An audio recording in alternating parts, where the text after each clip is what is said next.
കള്ളനാണോ പോലീസാണോ ആദ്യമുണ്ടായത്? ആദ്യം കള്ളൻ, അവനെ പിടിക്കാൻ പോലീസ്. സിനിമയുടെ പേര് സൂചിപ്പിക്കുന്നത് പോലെ ഒരു കള്ളനും പോലീസും കഥയല്ല അജയന്റെ രണ്ടാം മോഷണം. മുത്തശ്ശി കഥകളിലൂടെ കേട്ടറിഞ്ഞ മിത്തുകളുടെ മായാലോകമാണ് നവാഗതനായ ജിതിൻ ലാൽ തന്റെ ആദ്യ ചിത്രത്തിലൂടെ പങ്കുവച്ചിരിക്കുന്നത്.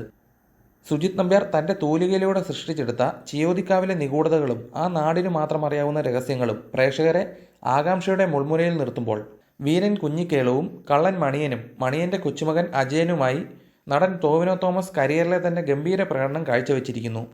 ചിയോദിക്കാവിലെ 3 തലമുറകളുടെ കഥയാണ് അജയന്റെ രണ്ടാം മോഷണം എന്ന ചിത്രം. ആകാശത്തു നിന്നും പൊട്ടിവീണ ഒരു നക്ഷത്രക്കല്ലും അതിൽ നിന്നുണ്ടാക്കിയ ഒരു ക്ഷേത്രവിളക്കുമാണ് ആ നാട്ടിലെ ഐതിഹ്യം. പ്രപഞ്ചശക്തികളാൽ നിർമ്മിക്കപ്പെട്ട വിളക്കിനെ ദൈവത്തെപ്പോലെ തന്നെയാണ് അവിടുത്തെ നാട്ടുകാർ കാണുന്നത്. ആ വിളക്കിന് പിന്നിലെ നിഗൂഢതകളും രഹസ്യങ്ങളുമാണ് ഈ സിനിമ. 19-ാം നൂറ്റാണ്ടിലെ ചരിത്രം പറഞ്ഞ് 90 കാലഘട്ടം വരെ എത്തി നിൽക്കുന്നിടത്താണ് കഥ തുടങ്ങുന്നത്. കുഞ്ഞിക്കേളു എന്ന യോദ്ധാവ്, കള്ളൻ മണിയൻ, അജയൻ എന്നിവരാണ് കഥയിലെ പ്രധാന കഥാപാത്രങ്ങൾ. 3 പേരും 3 തലമുറയിൽപ്പെട്ടവർ. കുഞ്ഞിക്കേളുവിൽ തുടങ്ങി മണിയനിലേക്കും അജയനിലേക്കും മനോഹരമായി പോകുന്ന ഒരു രസച്ചരടിലാണ് കഥ കോർത്തിണക്കിയിരിക്കുന്നത്. അതിൽ ആദ്യത്തെ അധ്യായമാണ് അജയന്റെ ഒന്നാം മോഷണം. വർത്തമാനകാലത്തിൽ നടക്കുന്ന കഥയാണെങ്കിലും സംഭവബഹുലമായ 3 ജീവിതാധ്യായങ്ങൾ നോൺ ലീനിയർ സ്വഭാവത്തിലാണ് അവതരിപ്പിച്ചിരിക്കുന്നത്. നോൺ ലീനിയർ എന്നാൽ ഉദാഹരണത്തിന് പല കാലഘട്ടത്തിലെ കഥകൾ ഇടകലർത്തി പറയുന്ന രീതി. ചരിത്ര കഥകൾ മലയാളത്തിൽ ആവർത്തിച്ച് വന്നുപോയിട്ടുണ്ടെങ്കിലും അഡ്വഞ്ചർ ഫാന്റസി ചിത്രങ്ങൾ കാണാക്കാഴ്ച തന്നെയാണ്. അതിൽ കഥയുടെ കാര്യത്തിലാണെങ്കിലും മേക്കിങ്ങിലാണെങ്കിലും എടുത്തു പറയാൻ പറ്റുന്ന സിനിമയാണ് അജയന്റെ രണ്ടാം മോഷണം.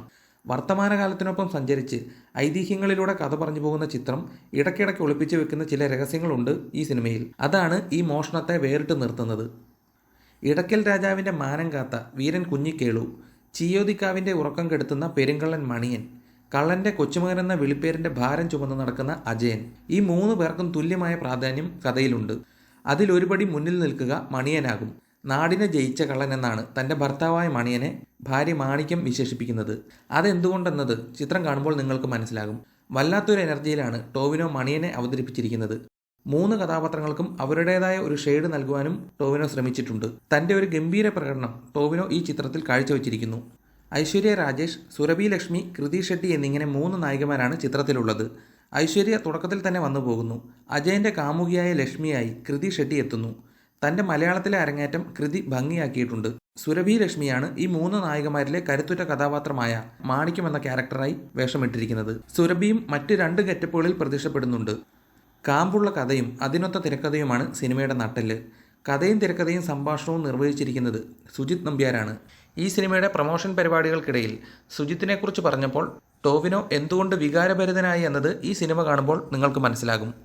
സംഭാഷണങ്ങളിലെ കൈയടക്കവും കഥാപാത്രങ്ങളുടെ കെട്ടുറപ്പും ഈ സിനിമയെ വ്യത്യസ്തമാക്കുന്നു. ഫാന്റസി ചിത്രത്തിന് വേണ്ട എല്ലാ ചേരുവകളും അടങ്ങിയ പശ്ചാത്തല സംഗീതമാണ് സിനിമയുടേത്.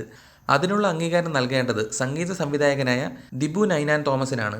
ഈ സിനിമയുടെ ഭൂരിഭാഗവും ചിത്രീകരിച്ചിരിക്കുന്നത് രാത്രികാലങ്ങളിലാണ്. പ്രത്യേകിച്ചും ക്ലൈമാക്സ് പോരാട്ടത്തിലെ ക്ലോസപ്പുകളും ക്യാമറ ചലനങ്ങളും എടുത്തു പറയണം.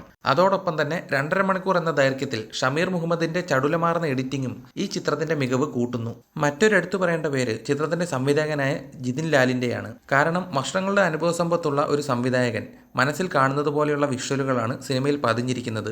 സിനിമയ്ക്കുള്ളിൽ വന്ന് സിനിമ പഠിക്കാൻ ശ്രമിച്ച ഒരാളെന്ന നിലയ്ക്ക് മലയാളത്തിലേക്ക് മറ്റൊരു മികവുറ്റ സംവിധായകനെ കൂടി ഈ അജയന്റെ രണ്ടാം മോഷണത്തിലൂടെ നമുക്ക് ലഭിച്ചിരിക്കുന്നു.